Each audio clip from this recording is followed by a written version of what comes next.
My name is Frank Dongo. I'm here for Texas Media Services. Today, we are glad to present this episode from the Havana Hotel, and we have a guest with us who is going to tell us her story. Thank you for joining us. My name is Everline Kiprop. I'm a mother of two, and I come from Eldoret, and I live in Kitengela. Welcome, Everline. Glad to have you on the show. Thank you. Now, from our previous conversation that we have had, you shared with us that you are suffering from a lupus condition. Yes. We want to understand what is lupus. Okay, I was diagnosed with lupus in 2018, and since then it's been a journey of like difficulties because like it's getting worse every day. It started with my hands, with the inflammation on my body. I had swellings and my kidneys were almost getting attacks. By then I didn't know what lupus was, but the doctor told me that it was lupus and it has no cure. So the journey of my treatment didn't start like right that moment because it took me like 2 years. I was treating nerves. Before then I could know it was lupus because of my hands couldn't like fold a fist. I couldn't shake hands. I couldn't open a bottle top.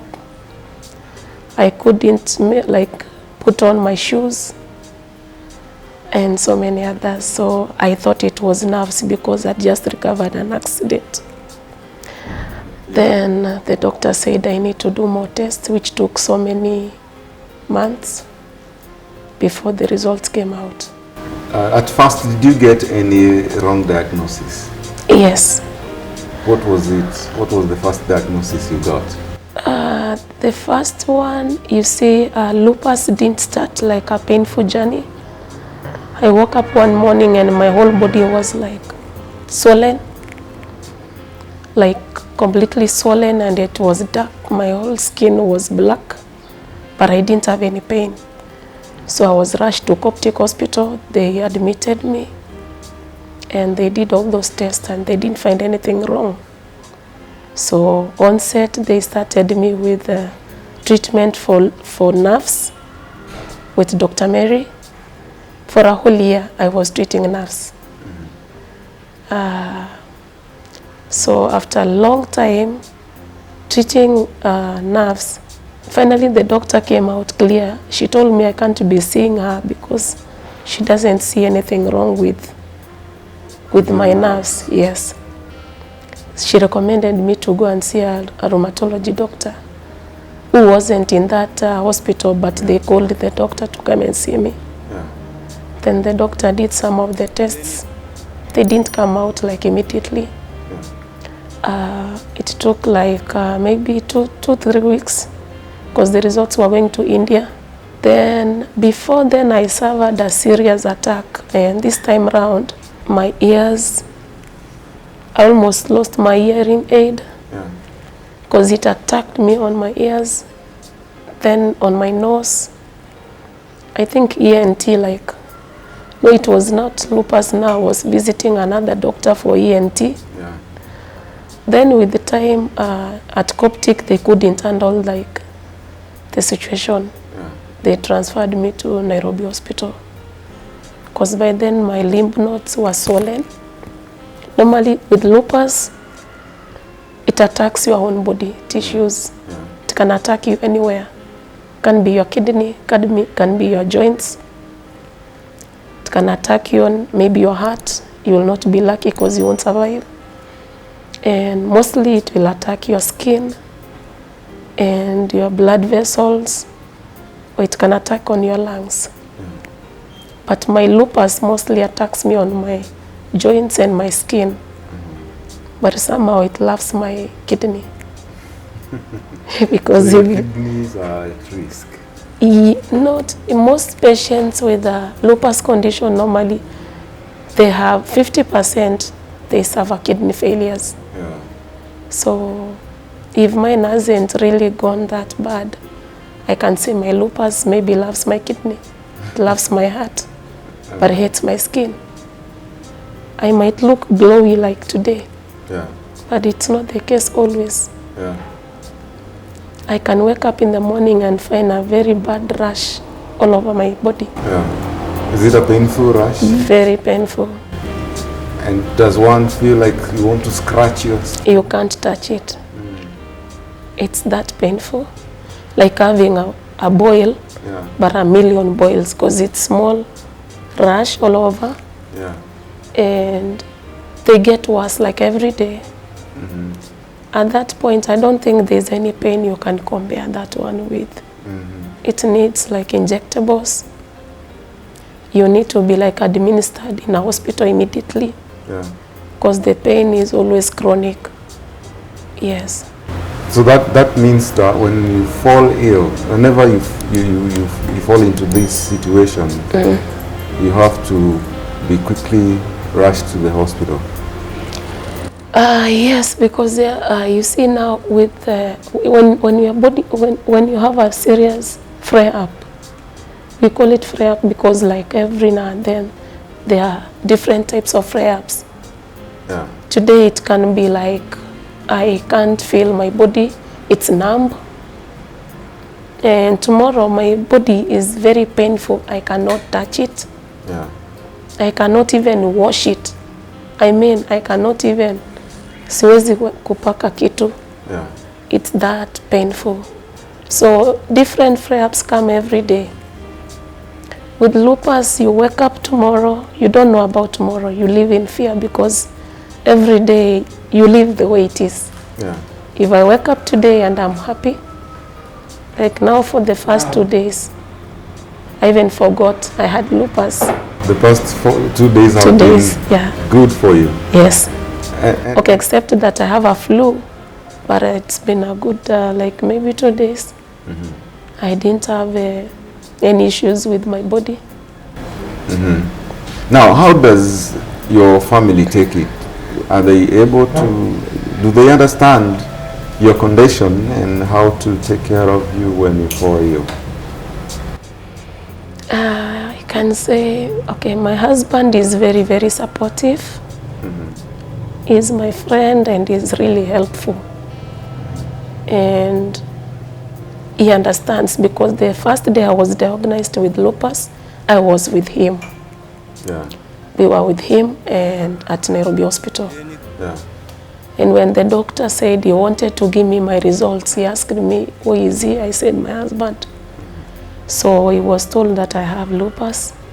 All of us were like, what is lupus? We don't know. The doctor said, okay, lupus is a autoimmune disorder whereby you're being attacked by your own body immune system. Yeah. And he told us you can Google. You know, the doctor didn't have much time to explain. He said, I can't explain this. Google. And then I was like, Daktari, does it have cure? Or he said, no cure, but you will with medication you will live normal life. Yeah. Yeah. And now this medication, as you say, you cannot predict the next time you will have that condition coming back. With lupus, you cannot predict. Even now, it will strike. It's like it's listening. Like it knows. It has no time when it's coming. You will collapse there and you just die. There's a time I was in the market, I collapsed and I found myself in ICU. For 2 days I was in hospital. I didn't even know I got to the hospital. I was there. I only found myself there. And then after a few days, with the injectables and all that, you respond back to normal. You even forget that you were sick. Now, as you mentioned, your husband, and with the numerous visits to the hospital and the treatments process, it means that it also costs you a lot. Oh my God. The cost of lupus is huge. Very huge. It's from like last June, for 8 days, my bill was 413,000. And for a week? For a week, yeah, 8 days. And just before that, in April, a month before, my bill was 207 for 4 days. So even with a very huge insurance, you will exhaust it. Because the visits to the hospital, they are countless. Yeah. You see, with lupus, you need so many x-rays. You need so many x-rays because they have to check your kidneys. Yeah.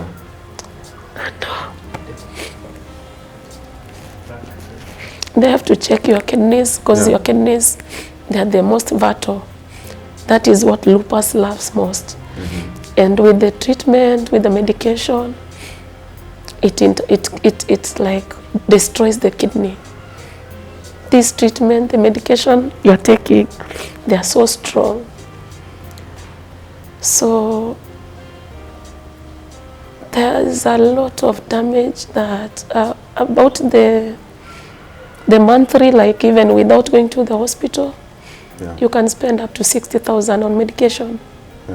40 to 60,000, depending what are you taking. You see, lupus affects each and every one of us differently. There are people who are suffering the muscular and bones deformities. They are disabled to walk. There are people who fail their kidneys, they're doing dialysis and all that.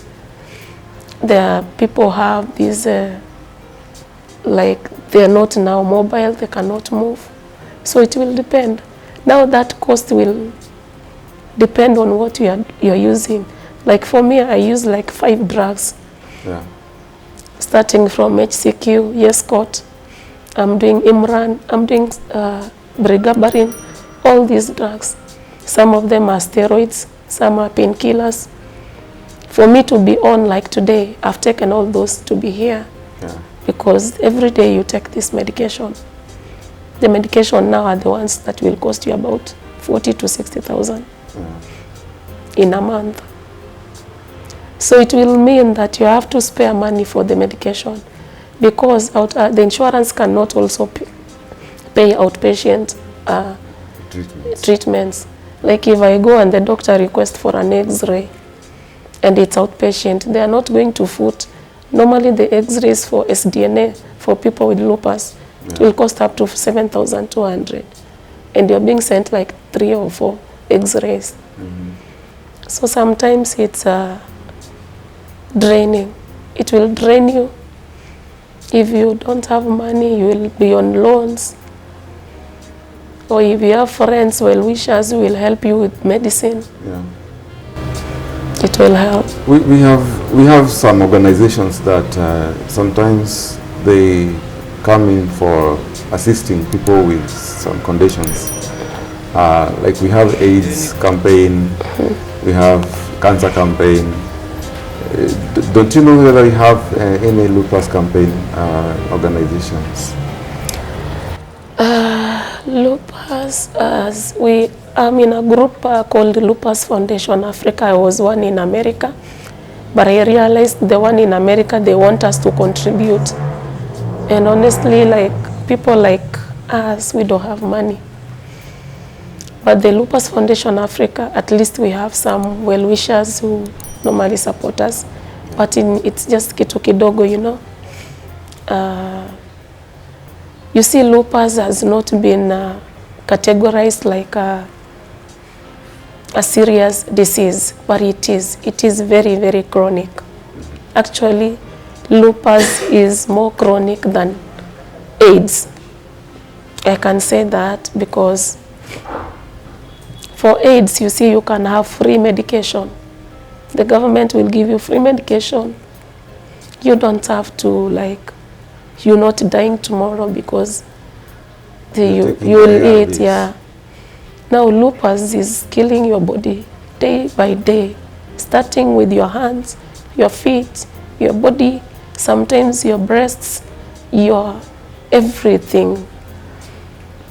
So I can say even having HIV, it's better than having lupus, because here you have support. If the government could have come up with something like people with lupus can get free treatment like in America, it will like help, because America, they recognize people with lupus like it's a disability. Yeah. But here now, people even don't think I'm sick. I don't look sick. It's invisible. Lupus is always invisible. One time some lady asked me, msichana, haujakunywa dawa? As in like, I've not taken ARVs, you know? Yeah. Because the lady assumed like, why all the rush on my body? Yeah. Then he's telling me, I started taking mine, you should take yours.